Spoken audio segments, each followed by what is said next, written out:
Joshua, I don't have a guitar, but this is Uncommon Unplugged. All right. Okay, so that's my attempt of Air guitar? acoustic. Gotcha. No, acoustic air guitar, because I'm a professional air guitar, but Okay. I'm an amateur acoustic air Gotcha, guitar. gotcha. So, anyway, we always kind of plan these things out, write content, getting here, and all serious and whatnot, because we're talking about scripture and stuff. But today, it's just a little bit of goofy time. So, sit back, put your fat pants on, and we're going to talk about some kind of not serious stuff, but sometimes just like, well, behind the curtain kind of thing. So let's just start with what inspired us to start Uncommon and what does the organization stand for. So Greg and Amanda Cash, founders of Uncommon, wanted to invest in men. They're husbands, dads, and leaders out there. And so they created an app, had challenges of, I just did 10 push-ups. Joshua, I challenge you to do 20 push-ups. I think everybody was either too lazy or too fat, didn't see the challenge, whatever it was. It just did not go as far as they would like it to go. There were challenges that we did, like putting all the kind of like sticky notes on your wife's car, telling her things, getting her car detailed, fill it with gas kind of thing, without being asked, all those type of challenges. Those went well, but guys struggle with engagement anyway and commitment, so it was going to be a challenge. So the app went so far before it had to change, but they wanted to encourage husbands, dads, and leaders to be the men they were always called to be. And so that started in 2012. And here we are, we're getting ready to turn, 14 years? 14, yeah. No, 12 yeyears. 12 years? Because you said 2012. See, I'm old, so 12 years of running, Uncommon. So that's where it came from. That was where the origins of Uncommon. It started as an app, and then it moved quickly to more of a content delivery ministry online that reaches worldwide. Yeah. And sometimes people don't know how far that reaches. They think, well, is it just local? Is it just that ball guy that? Because I've already tuned him out. So, but it is worldwide. Our next question, Joshua, hit me. We are talking about. We love reading books on this podcast, or listening to books at least. Yeah. Makes me feel productive when I'm cutting grass and doing two things at once. Don't shame my listening sense. My ears work fine. So we're just giving some updates on maybe some books that we're reading right now or any recommendations. I know I'm currently reading a book that some of the guys in my Bible study are going through called Family Driven Faith. But halfway through it, really, really great book. Mostly aimed at those maybe like parents to be, or maybe those with young children kind of thing, and just talking about what biblical leadership looks like in a home. Nice. Raising your children in a biblical environment, maybe like what parenting looks like from, the Bible, and saying like how that can be translated to, the world around us. And it's been really great. I know it had some great input too on just husbands and wives and how they interact with each other. Sure. We always, me and my wife, we had a conversation in the very early part of us dating, and it was something you had parted on, me and Noah growing up, was this kind of unspoken rule of I will not put myself in a position where I'm alone with another female, with no one else around, or, Sure. In closed doors, and then I expect, my girlfriend and wife to do kind of the same on the other side. Sure. And I've gotten mixed reviews on that over the years. I've had other people who totally agree with that. I've had other people who have told my wife, he's controlling you. How dare he tell you who you can hang out with, kind of thing. And so this book actually talked about a little bit of that. He said that he does the exact same thing. He doesn't let himself be alone with another woman, as a testament to his commitment to his wife, and not letting the devil get a chance in any capacity. Nothing could be misinterpreted, all that kind of stuff. Right. And I loved that, because that kind of gave. I guess I always kind of knew that was kind of the reason, but I loved hearing that from another source and giving even further credence to that. Sure. And so I've really been enjoying that book immensely. And me and my Bible study, or my the guys in my life group are going through right now. And some of them are parents right now, some are parents to be, and some have no children right there. So if you're worried about it not being in your stage of life, I can guarantee you there's something in that book that can touch on some aspect of your life, whether you're dating, looking to date, or you have great grandkids. Let's see.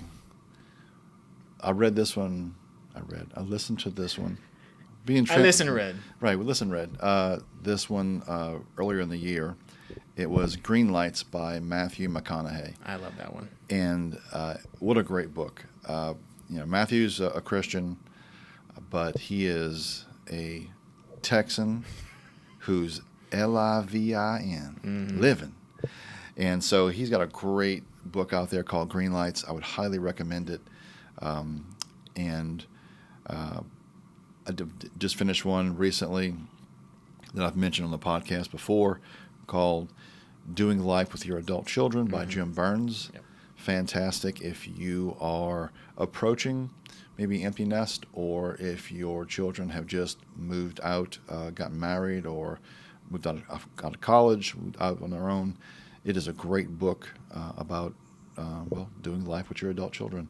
And then another one I finished up during the rest of the year, or early in the year, was Get Your Life Back by John Elridge. I preferred this one more than his Wild at Heart one that everybody loves. And I've done some other books recently. Max Ludico of Don't Be Anxious for Nothing.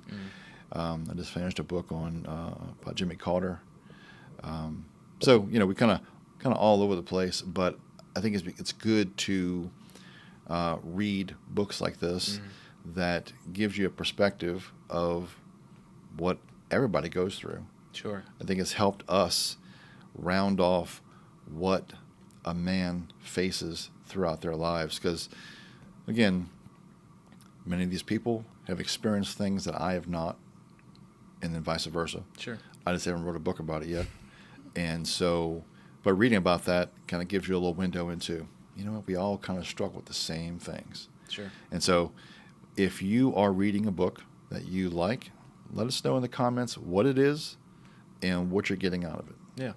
I think it's a great way, because I've mentioned it previously in a couple episodes of the podcast, that there are so many books out there that help you in different areas of your life that, we are in an age of so much knowledge, which could be a bad thing. But Sure. for the most part, if, using the biblical lens to look through these books to make sure it's, the right information Sure. and biblically sound. But so many books out there that can help us get better at something we're struggling at. Sure.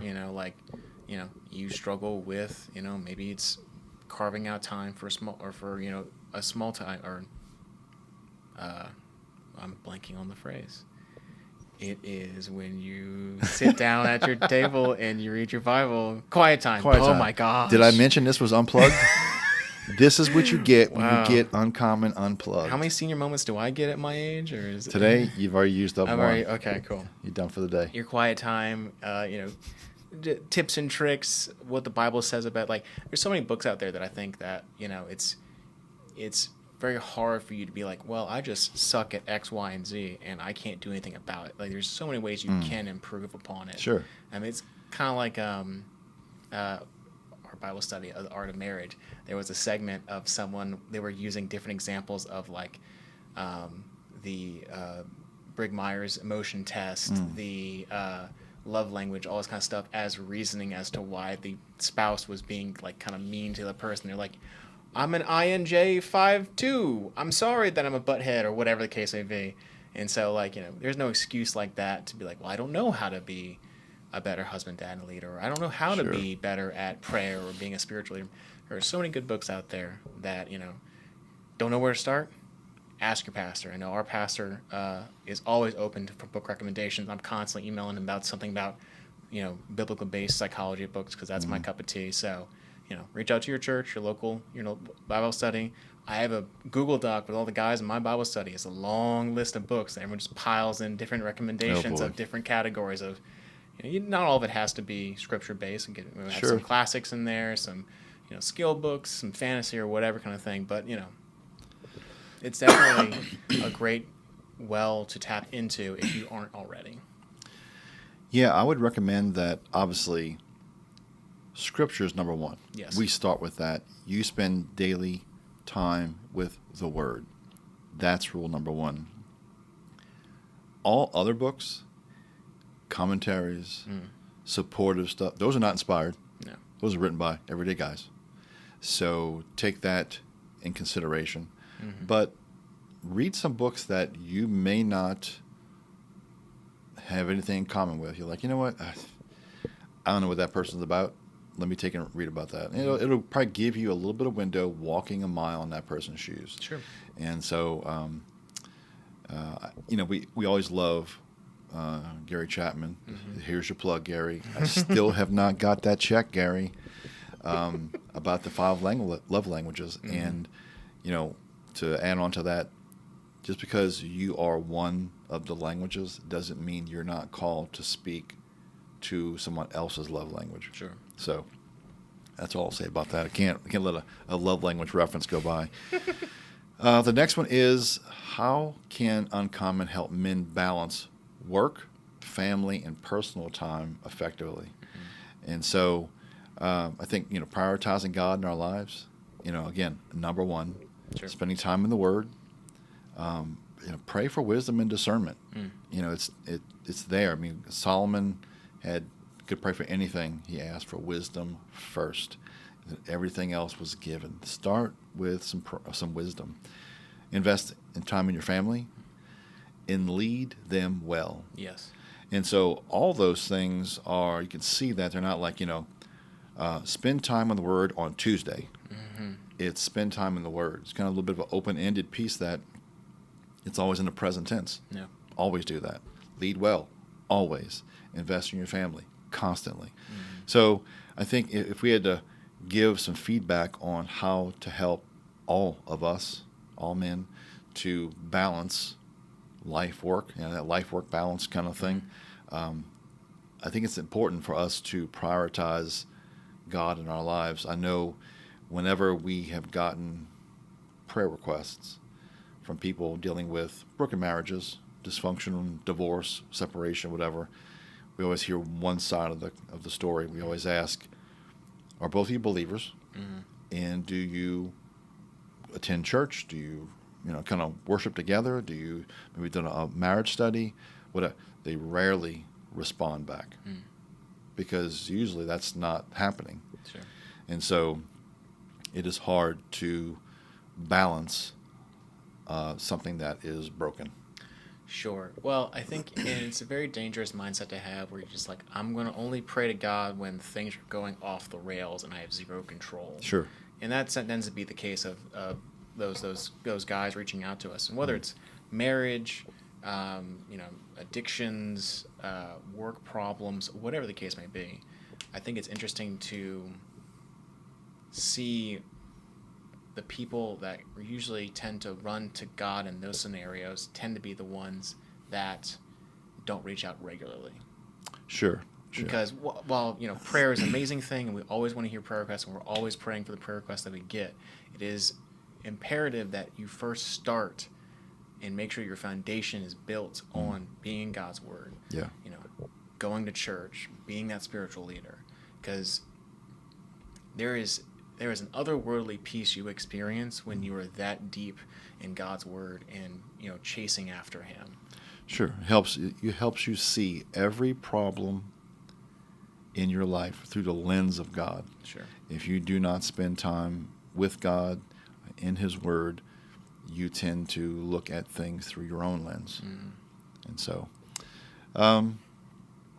next question, Joshua, that's yours. Let's see. What do we enjoy the most about running Uncommon? I think, for me, it's helped me mature a lot in my walk. Just being able to have conversations like this, Sure. With you and with the other guys on Uncommon. It's kind of put me in an accountability position of like coming on here and talking about the books that we're reading or where we're in our Bible studies and that kind of thing. So even though there's not another person sitting across from us holding the camera, that is, metaphorical them of, hey, keeping us accountable. Hey, wave at Greg. Hey, Greg. We We should just call him Jack, though. It'd be the True. Yeah, Jack. he should be Jack. Sorry, Greg. You've been renamed to Jack. Jack, the camera guy. And we'll get around to Jack later on in the segment here. So Every time there's a problem with the video, I'm just gonna blame Jack. Jack. But yeah, just having some accountability, I think, and also pushing me to look into furthering my knowledge in these areas that Sure. we talk about. That maybe I didn't have as much understanding of what it takes to be a spiritual leader in my home. And when we talk about this, requiring some reflection on my part and being vulnerable with everyone that watches these videos. That I think it helped me be more vulnerable with people in my life. And I've seen great strides in my walk because of that. And Sure. so that's something that I love talking about and being vulnerable with people, because I think we often get so wrapped up in our own minds that we forget that everyone else is struggling with just the same amount of stuff. Sure. That, it's not a sign of weakness, but camaraderie. Yeah. It's brothers in blood kind of deal where you're all suffering and trying to make it through this crazy world. And it helps to have someone else say, hey, I'm also struggling with that. Or, hey, man, I'm right there with you kind of thing. How can I help? So I think for me, that's been the biggest thing. And being able to communicate better about that, I think, finding the words to speak. Yeah, I think if you find out pretty quickly that if you don't spend time researching this, in prayer about this, maybe writing content around this, you won't be able to talk about it for sure. Yeah. You get up here and be like, guys, do better, kind of thing. Do more good. More gooder. So I love hearing about how we encourage men. So I was talking to a client lead yesterday, and after we finished talking about the project to be, he said, hey, before I let you go, I just want to tell you thank you for Uncommon. And it caught me off guard. I didn't know he was going to bring up Uncommon, because I never kind of crossed those two streams, right? Sure. As I try not to, at least. And so he's like, yeah, I really appreciate Uncommon. I have 2 sons, and 4 and 8, and it's been a big benefit in my walk. And we don't always hear that, because what usually happens is we push stuff out there and there's crickets, just crickets. So it's great to hear some encouragement. Not that we need the old attaboy, but it's great to hear that it's encouraging someone. Sure. Next time you're at church, when it's finished after the sermon, go up to your pastor and thank him and tell him how much that meant to you, because he's probably wondering, is that resonating for you? Is that hitting you where you need to move or whatever? Because he's probably wondering the same thing. And we do a lot of work with pastors, and they're in the same situation. So also, I enjoy creating all the resources, because this is all stuff that I figure at the end of the day, I'm like, well, what am I struggling with? Right. What would benefit me?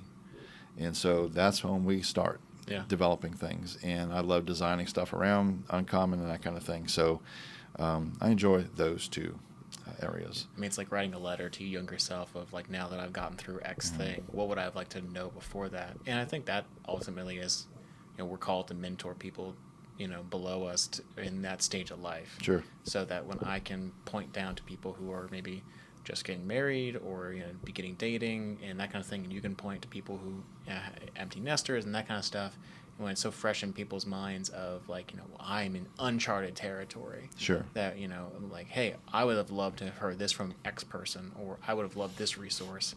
I think that is a great use of our talents. Yeah, I think so. And there's something that we develop that's beneficial to you that other men's ministries maybe don't have. Yeah. And there are a bunch of great ministries out there, and we're just hopefully one of them. The next question is, what do we feel, based off our experience with Uncommon, are men's biggest struggles? Again, these are questions that we've gotten over the years, or things that we're like, that's be a common question. Sure. Men struggle with communication. Grunting and one-word answers are not communication. The old Tim Allen. Engagement. We're very, very passive when it comes to that. Sitting on the sofa, Monday morning quarterback, I wouldn't have done that. That's us, right? And then leadership. And what's funny about that one is everybody thinks they're a leader. I'd say not everybody, but a lot of men think they're leaders. And then they start to lead, and then something happens. Maybe some adversity. They're not qualified. They're going to spend time sharpening those leadership skills, and they don't, and it fails. And so those are the bigger struggles that I've seen out of our guys. Have you seen anything new besides that? I've seen a lot of the question of what biblical leadership is, not just in like a sense of like, hey, I'm leading these group of guys, but what am I called to be as a biblical leader? That I think is a big struggle that I've seen, because once you're married or you're dating or you have children, and then you're head at your office, you realize just how many people's lives you influence. And how much you want to make sure that the influence you're giving is biblically sound. Right. I think that I've seen a huge spike in that, because the thing so it's funny because you say most people see themselves as a leader. I'd almost say the opposite. Most people don't see themselves as a leader, at least in my age group.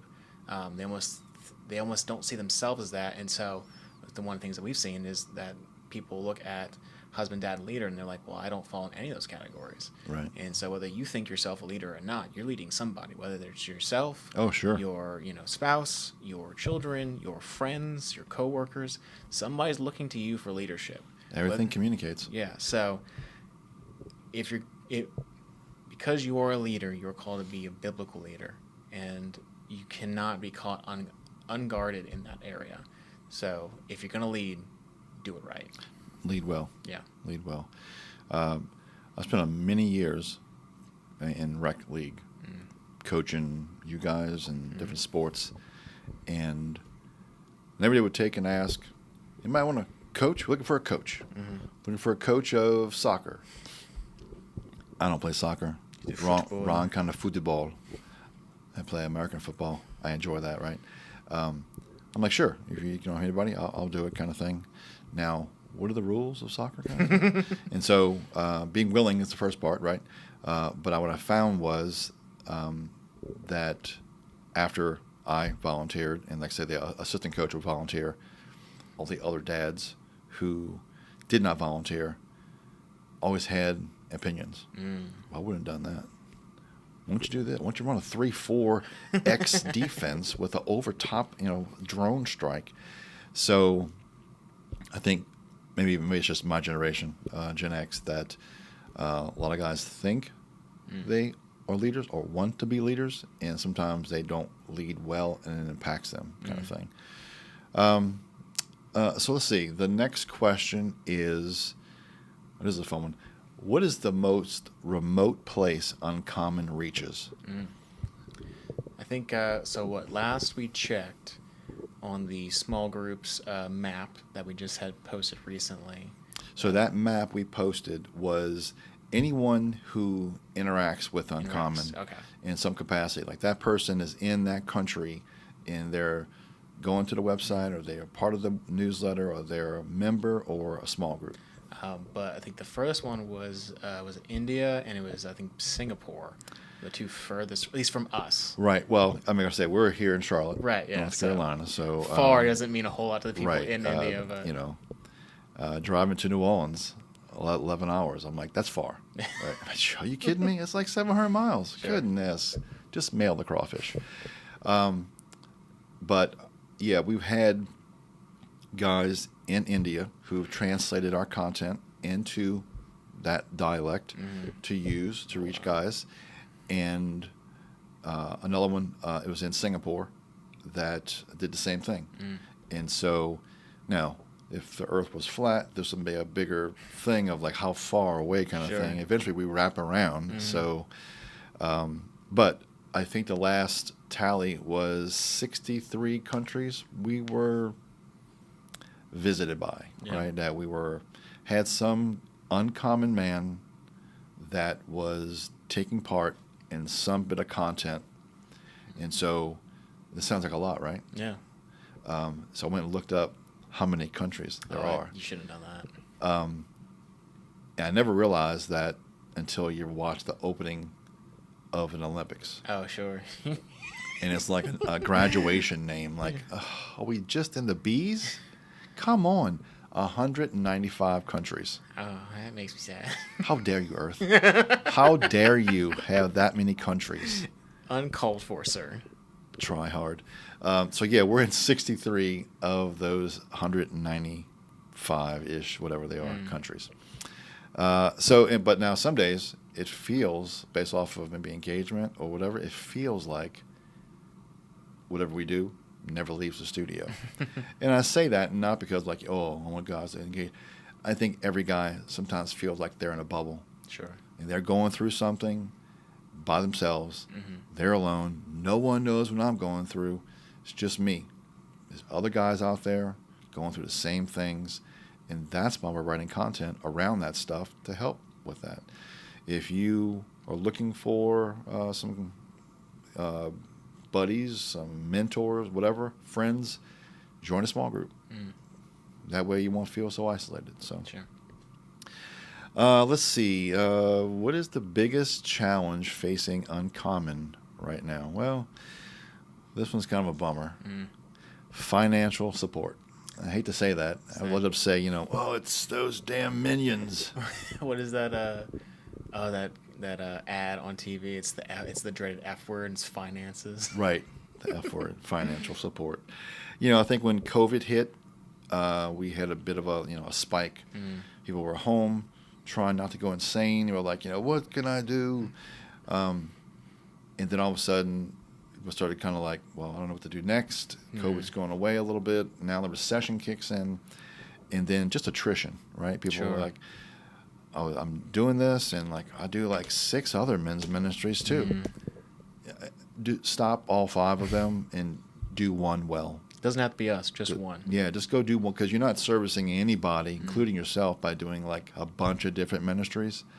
Go do one and support that ministry. But financial support, we've taken it on the chin for the last like year and a half, and it doesn't look like it's changing anytime soon. So this will be a quick one. I want to dwell on it. That's the biggest challenge facing Uncommon. Unfortunately, it is around money. Now, let's see. What are the most common questions we get? Now, this is kind of an interesting one.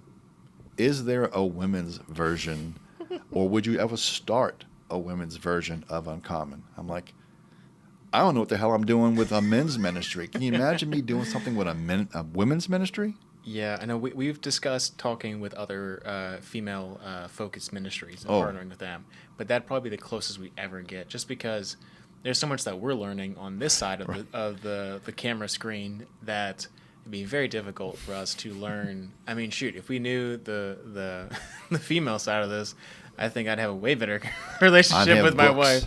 Yeah, I'd have books and degrees and probably a line of people out the door. What's that movie? Is it What Women Want When the Dude Can Read Women's Minds? Basically that. Right. But yeah, I think this is the downside. I mean, there's plenty of ministries out there. There's no Uncommon branded women's ministry, but there's plenty of ones out there that are really great resources. But oftentimes I tend to point people towards their own church body, because tend to be your church has some kind of ministry that especially a women's ministry. Especially women's ministry. Probably like 7 of them just at your church. But I do think it's funny because most of those questions, are they coming from the husbands or coming from the wives? Is there a women's ministry? You would think it could be coming from the wives, but I don't know if it was. I can't recall. Actually, that's a good part of it. I'll do a follow-up on that. Just because if it's mostly guys, I can see it being like the idea of like bringing the person to the therapist, like tell them how wrong they are, kind of thing. Oh yeah, well he said I was supposed to change, but over at Uncommon Women, he said you gotta change. That's what TJ said. What's funny is that when we have reached out to partner with a women's ministry, we've done about 3 or 4 of them. And the first one was like, you what now? Are you crazy? No. I mean, what are you talking about? We're a men's ministry. We would love to get some perspective on what women struggle with, or like maybe in marriage, or what we'd like to see a godly man, do and portray and all that. we could not get anyone to say, we would love to partner with you. So right now, if you're a women's ministry and you're hearing this, contact us, and we'll have a conversation about maybe doing a co-podcast or shared content or something like that. They want to know part of it. And maybe because they're like, we don't want to let those zombies in the door. No way. Let's just keep with the women. They buy a lot of stuff.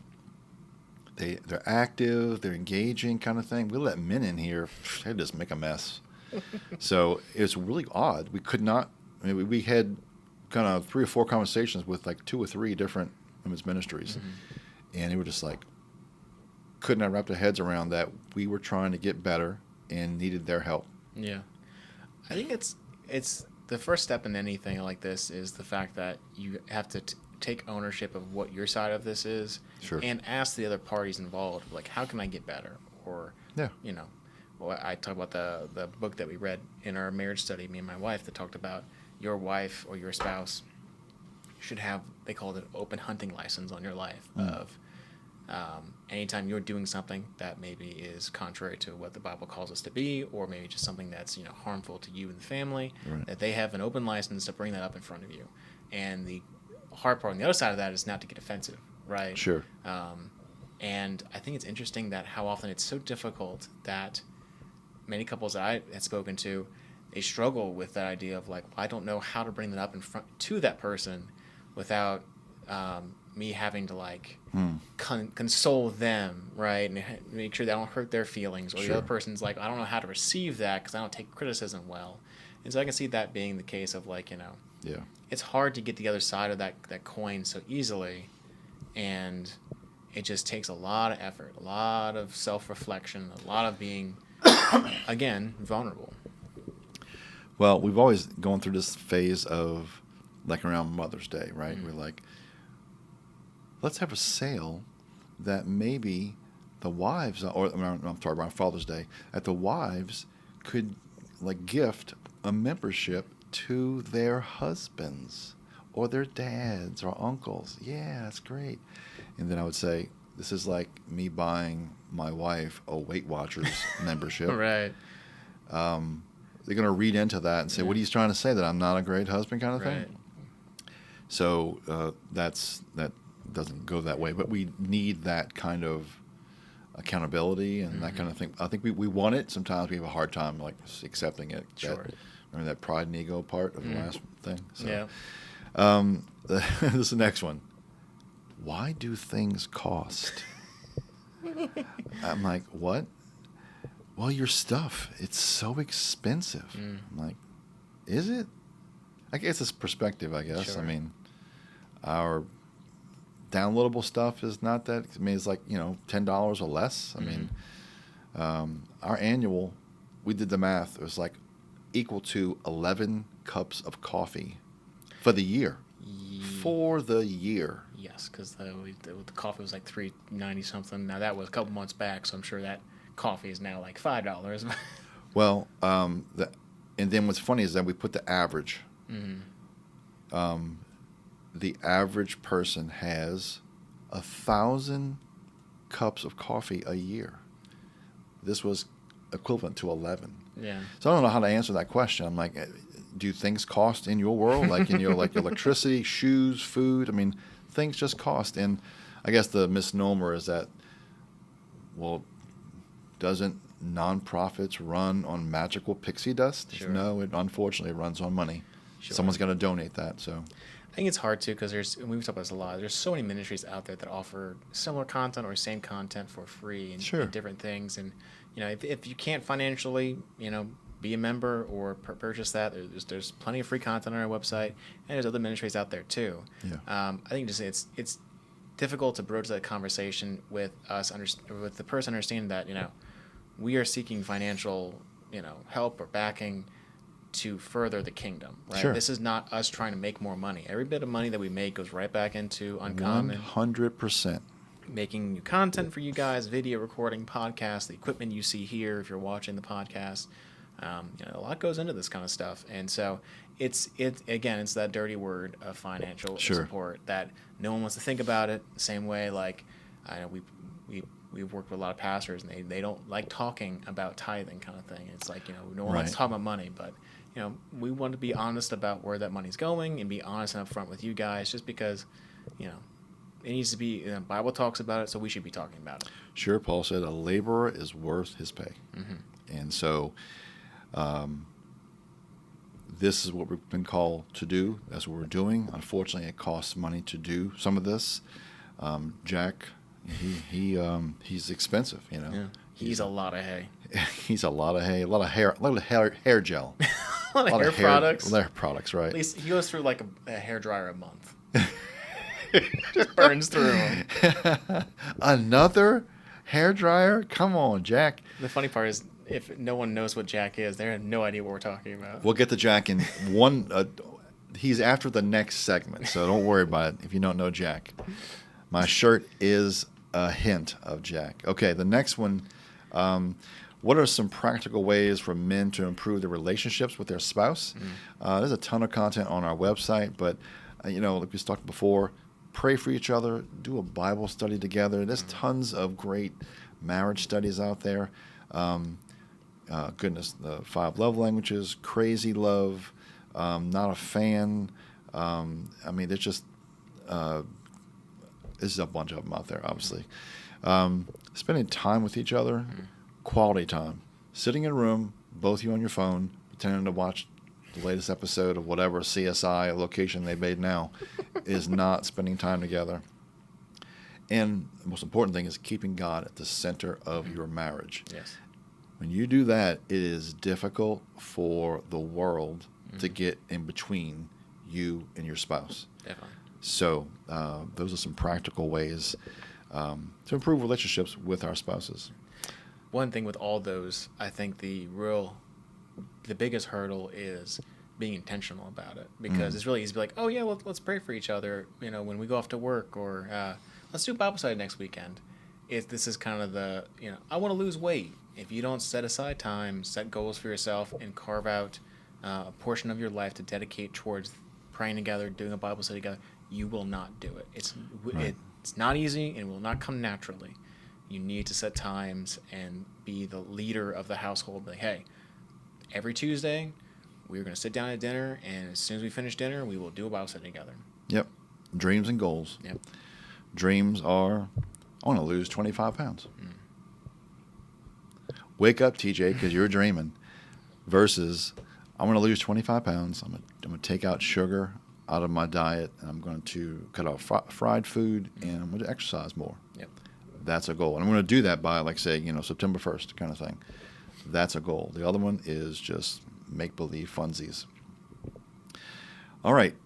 We're finally at Jack. Jack, make sure the camera's focused, okay? And be quiet back there. All right, so Jack, if you see my shirt,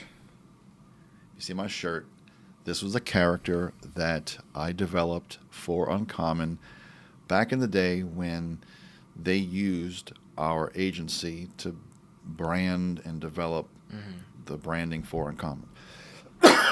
They said, well, we want a character that is a donkey, a jackass. That he could be the mascot, the scapegoat, the anti-role model, the mistake we could point to. Yeah, the fall guy. The fall guy in every broken situation. So I developed Jack.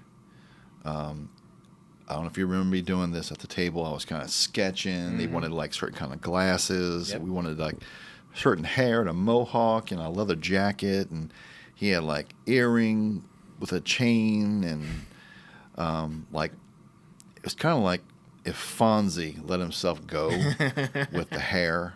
It was kind of like that to a degree. But so Jack was and still is our mascot. Just because he's not at the forefront. Kind of like Mickey Mouse. They don't like roll them out all the time. Sure. Just for special occasions. Special occasions, Yeah. right. To gather the money, really. But he is our mascot. And it was funny that some people just loved him. We did like an auction. Some guy did like a speed, like time-lapse painting of Jack. It was really cool. And we got that kind of on canvas. They had an auction. People, bought that and stuff. And then other people disliked him. Oh yeah. They hated Jack. Jack, I'm sorry. He's going to be tearing up in a minute. He's in tears right now. Right, I'm going to say. People thought he was a demon. That's a different one. One church was like, we don't like this because we feel like he looks like a demon. I'm like, have you ever seen a donkey before?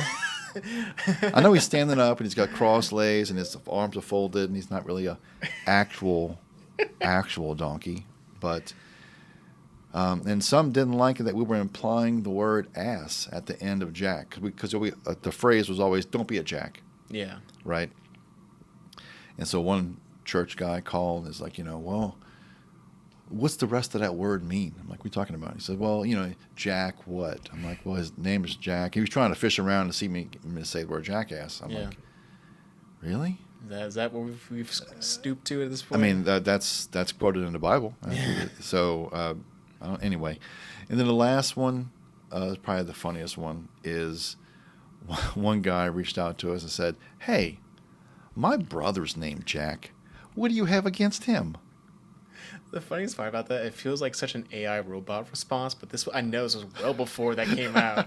Like that feels like an AI robot you just like let loose on the internet and he just responds because that's all he understands or whatever. It is so funny. Does your brother look like that? Because if he does, that's a problem. Maybe so. I usually wear this because Jack's actual name is Jack Uncommon, right? Mm-hmm. That's the character. I wear this shirt when you and I go to Heroes Con. Mm-hmm. We're a bit of comic book nerds to some degree, and so we always go to that, which we didn't go this year. I think it's it's in July. It's in July? Okay, yeah, I thought it was in June. Last year we went on a Sunday. Oh, okay. I thought it was in June. I thought we may have missed it. I'm going like 7 years in a row. So, but, I mean, the character has been in, like, I think they hired some animators from the Powerpuff Girls back in the day when they were just wasting money doing some animated videos.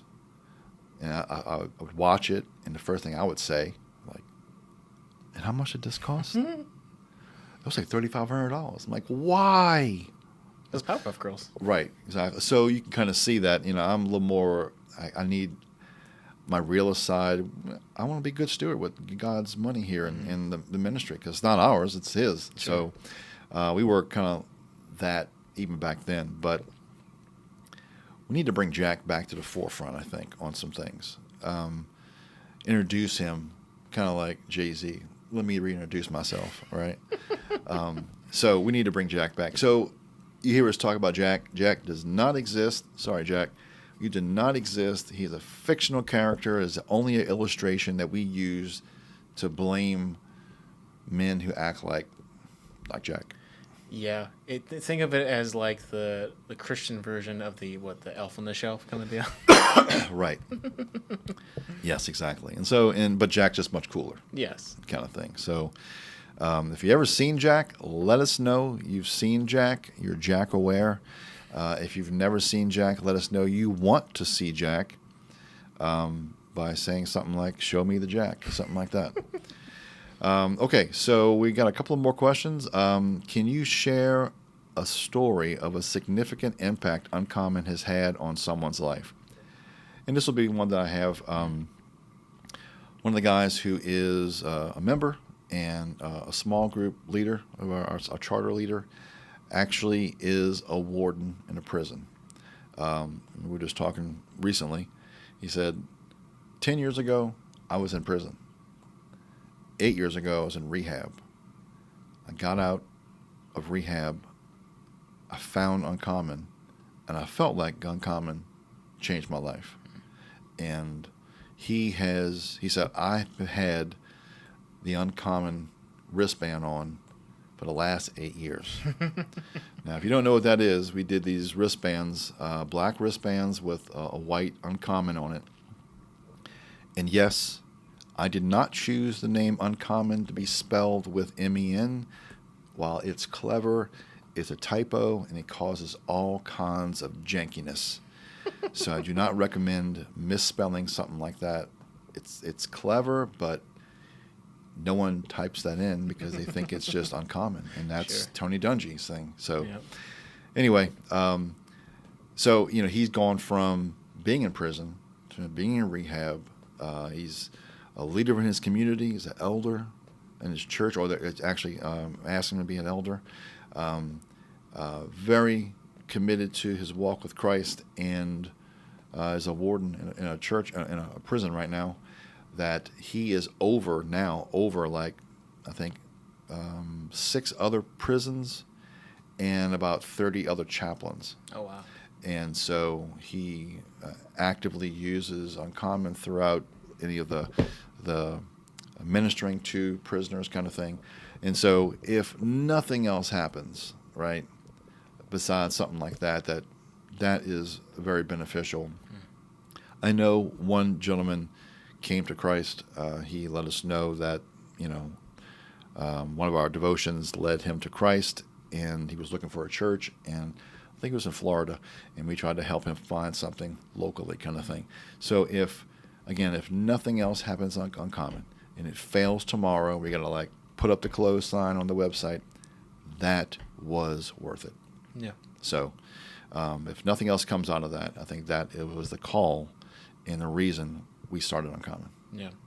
I know I've had a couple guys that I've actually been friends with for quite a long time that they've reached out a couple times after us doing podcasts or posting articles, and they always ask me questions about it and let me know how much of an influence it's had on their lives and just the advice that we've given over the years, and the challenges that they've received. Because sometimes, we are here to challenge you, the viewer and listener. Mm-hmm. We are here to encourage, but to challenge as well. And I think sometimes when people don't have that in their lives, and for good or for worse, we're here for them and to help that challenge of, break check you a little bit and see how you're doing as a follower of Christ, and just helping with everything else. So I think that's probably been my favorite kind of stories that I've heard about, and I think it's been helpful to hear and see how at least somebody's watching and listening. Right. Anytime you don't, I feel that somebody's not listening, not engaging. If I misquote a piece of scripture, or say something contrary to what everybody has agreed upon, kind of thing, I'm brought to task. Hey, you said Luke 2, but it's actually Mark 2. What kind of heathen are you? TJ, can't believe it, sir. So, that was Jack. Sorry, Jack was doing it. He's messing with the teleprompter again. Right. So, well, we're at the end of our questions. We're going to compose some more of these, I think, toward maybe the end of summer. Kind of do a little bit of a riff like this in the future. Let us know if you have any questions. We can kind of answer them. Some are funny, some are serious, some are in between kind of thing. But most importantly, we got a chance to reintroduce Jack. Definitely. And get his moment in the spotlight. So before he chews through the cables of the camera and sets fire to the house, Joshua, hit him with our tagline. If you're going to be something, you better be uncommon. Amen.